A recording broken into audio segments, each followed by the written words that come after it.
En démontant une unité extérieure de clim trouvée dans la rue, mon attention a été attirée par un élément particulier, le condenseur, dont la fonction est de liquéfier la vapeur du fluide frigorigène et qui possède de multiples qualités plastiques. Cet objet, en fonction de sa position dans l'espace, de la lumière, du point de vue, produit une multitude d'impressions visuelles différentes. On le voit parfois transparent, opaque, brillant, mat, contrasté ou non. La picturalité de cet objet m'évoque certains tableaux de Soulages, de Saïd-Tombly, et sa forme, son volume, certaines sculptures de Richard Serra. Du fait de mon intérêt pour le langage et l'encodage, mon interprétation de cet objet a pris un tournant. L'agencement des lames, leur régularité et leur malléabilité m'ont inspiré l'idée d'y inscrire des informations en binaire. Par exemple, une lame pliée pourrait correspondre à un 1, tandis qu'une lame intacte, 0.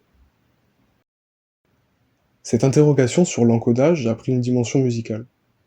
Les multiples impacts, variations de brillance et texture m'ont évoqué des partitions de musique contemporaine, en particulier celle de Xenakis. Puis j'y ai vu une ressemblance marquée avec un spectrogramme, qui est une traduction précise et objective d'un spectre sonore, contrairement à une partition qui laisse place à l'interprétation. Inspiré par ce parallèle, j'ai choisi de décoder la surface du condenseur comme s'il s'agissait d'un spectrogramme préexistant, chargé d'informations auditives fictives. Pour ce faire, j'ai réalisé une série de photographies très détaillées de l'objet, capturant la finesse de ses textures et la multiplicité de ses impacts. J'ai ensuite utilisé un logiciel qui permet de lire les spectrogrammes, et fait interpréter ces images comme s'il s'agissait d'un véritable spectrogramme, traduisant la texture et la disposition des impacts en une gamme sonore précise. Des sons aigus se déclenchent pour les impacts en hauteur, tandis que des résonances plus graves émanent des zones plus basses. Le résultat est une composition sonore organique qui rappelle tantôt des chants d'oiseaux, les murmures des forêts ou des échos de profondeur marine.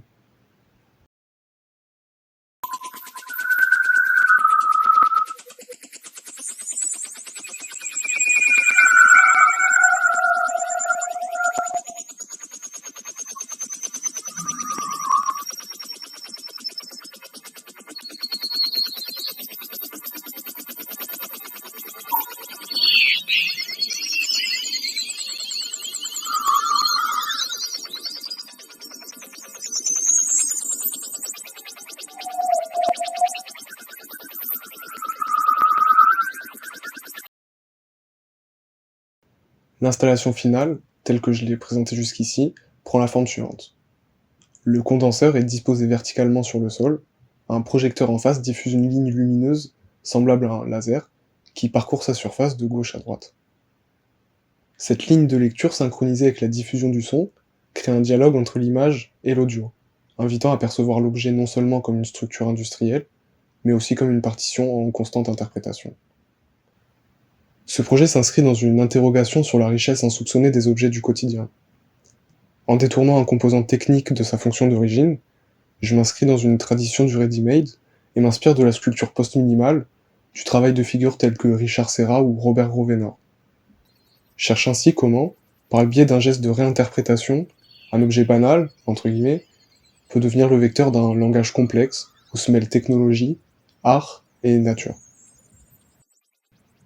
En conclusion, cette installation propose une lecture alternative d'un objet industriel.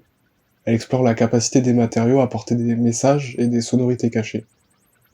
Le condenseur il se transforme alors en une interface où le code, la sculpture et la musique se rejoignent.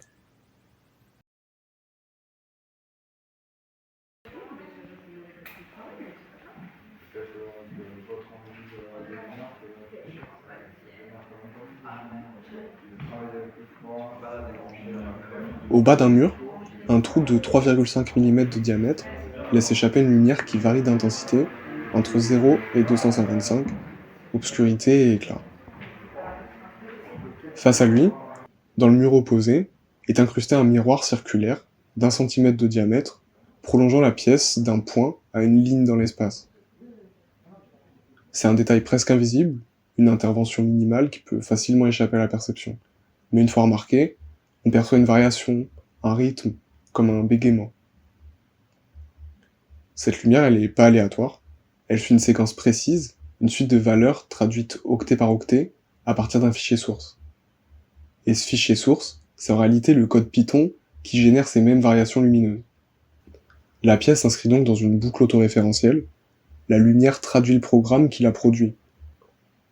Ce mouvement en circuit fermé, ce dialogue sans interlocuteur, je le vois dans certaines œuvres qui m'inspirent, comme le Mètre cube d'infini de Pistoletto ou les chaises de Kosuth. Ici, il y a une information qui est transmise, mais elle reste indéchiffrable sans outil adapté. J'y vois une tension entre la simplicité d'une structure minimale et la potentielle portée conceptuelle d'un message codé. Ce jeu entre forme et signification fait écho à mon travail précédent, où la surface d'un condenseur devient un spectrogramme. Dans les deux cas, un signe abstrait est détourné pour devenir porteur d'une information latente, révélée par un processus de lecture détourné. Ici, la lumière se comporte comme un langage, mais son contenu échappe à celui qu'il perçoit, renforçant ce que j'aime explorer dans mon travail, la présence d'un sens possible sans garantie d'accès. Le miroir, lui, reflète pas une image pour le spectateur, mais il sert de témoin à la lumière elle-même. Il matérialise une ligne invisible qui traverse l'espace, reliant deux points, comme un fil tendu entre émetteur et récepteur. Cette ouverture spatiale, c'est un événement discret, presque furtif, mais qui agit comme une ligne de tension dans l'espace. À Aperto, cette pièce est trouvée en dialogue avec des propositions partageant une même économie de moyens et un rapport subtil à la perception. Une ligne peinte d'un blanc légèrement plus brillant que celui du mur, un œil de bœuf révélant une scène cachée, deux lampes échangeant en morse sur l'obsolescence. Autant de gestes qui creusent un écart entre ce qui est visible et ce qui est signifiant.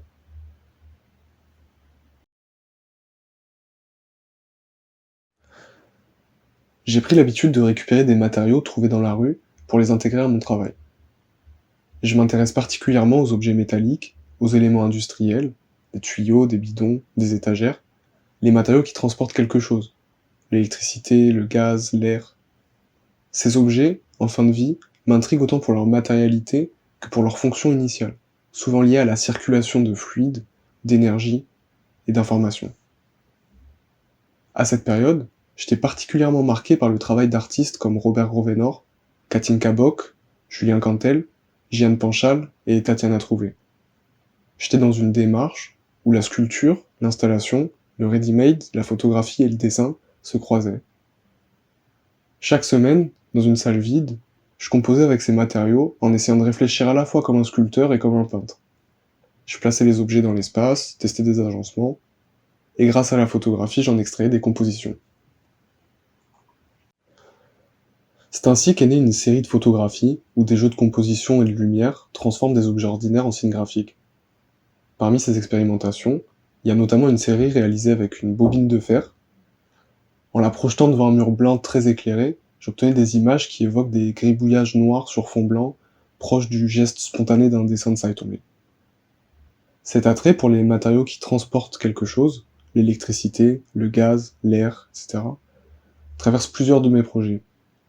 On le retrouve dans mon travail sur le condenseur, où la structure même de l'objet est devenue un support de lecture sonore.